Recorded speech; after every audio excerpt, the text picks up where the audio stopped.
Joseph Manson is a anthropologist at UCLA, the University of California at Los Angeles. And he's 62 years old. And really, without any particular incident being responsible for it, he's decided to give up his tenure and take early retirement. Now, this is remarkable in itself. It's very rare for tenured academics to do this. It's one thing if they're in failing health or they want to do something else with their life. None of that is at issue here. This is a professor, dedicated, successful. He's got students who really like him, and yet he's decided to get out of there. And he has given an account of why he's doing this. And the account can be summarized as, I don't want to be the last antelope eaten by the leopards. In other words, what he's saying is that my department at UCLA has been thoroughly corrupted from within. And other scholars are feeling and have felt the bite of the leopard. The leopard here is wokeness, the woke ideology. And the leopard hasn't come for me, but it will.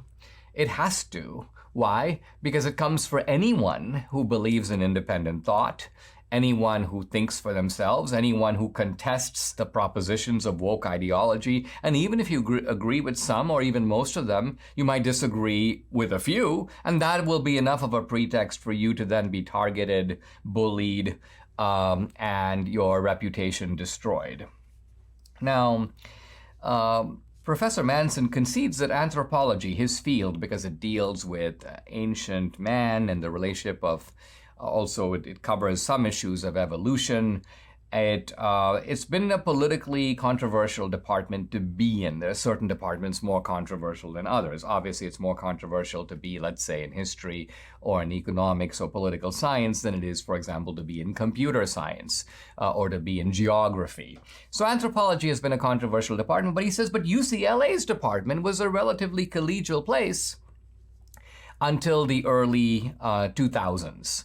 It was doing just fine.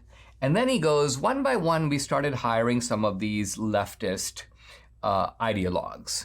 And he goes, not all of them were hired because they said they were leftist ideologues. In fact, they didn't say. They sort of camouflaged their true leftism. But once they got in, not only did they become more explicit about it, but they began to hire graduate assistants who were even more leftist than they were, thus tilting the balance of power inside the anthropology department. And he goes, look, I began to see the kind of cruel price that they would extract from scholars by looking at the case of one of his colleagues, a guy named Jeffrey Brantingham. Now he says this guy Jeffrey Brantingham is a liberal Democrat. He's not a right winger. He's not a racist, but he studies urban crime. And based on his studies of urban crime, he developed a predictive software that he was marketing to law enforcement agencies, where he said, "Listen, I'm able to tell based upon certain factors where crime is likely to occur." Think of what that means. Think of how it makes it easier for you to do your job, because we're creating predictive models. Now, a model is nothing more than a kind of hypothesis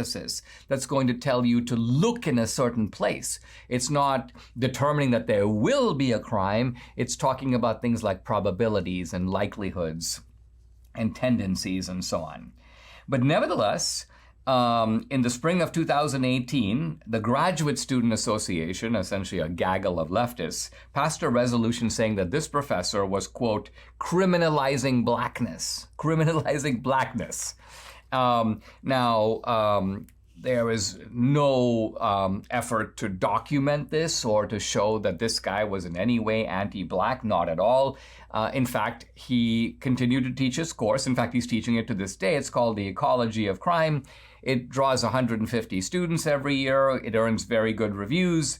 But nevertheless, a political movement develops in the department that starts targeting this guy, Jeff Branningham, and says things like, you can't use our normal course numbers to list your course. So this guy's like, okay, well, I'll use a different numerology. Well, you can't come to faculty meetings anymore. Well, Jeff Branningham goes, okay, I won't come to faculty meetings anymore. Then the left started putting flyers up on the campus, basically saying, calling for a kind of mob critique of this guy's work, basically saying that he's a racist and we need to call him to account. We need to help make him explain to the community. So all these buzzwords, he needs to give an account. He needs to appear before the community. And appearing before the community is nothing more than appearing before a kind of mob trial. And so this guy became, in short, a pariah. He became a pariah. They began to treat him as if he was someone that didn't really belong in the department. And yet, says Professor Manson, who's giving this account, he goes, every time we have a faculty meeting, our faculty chair talks about how our department is like a family, we're a community, we respect each other. And he goes, all the professors look at each other and they know that they have a colleague in their department who has been demonized in this way. So the whole thing is a kind of public pretense. Then he goes on to say how one by one, all the measures of merit in the department, including the GRE, which is a standardized test, it's not the SAT, it's the graduate record exam, a highly predictive measure of how well you're going to do in graduate school. The faculty decides, we don't want to look at that. We don't want to look at that because it produces a racially disproportionate result.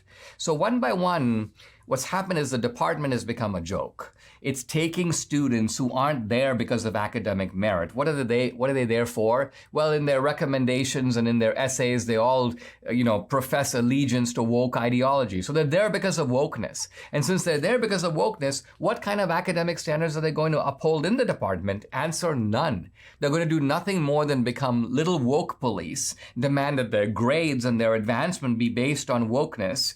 And so Professor Manson goes, this is no longer an academic environment. He goes, quote, I can't bear to spend one more moment in a place that's morally and intellectually, think of it, morally and intellectually bankrupt. And then he closes his article by saying, that's it, I'm getting out.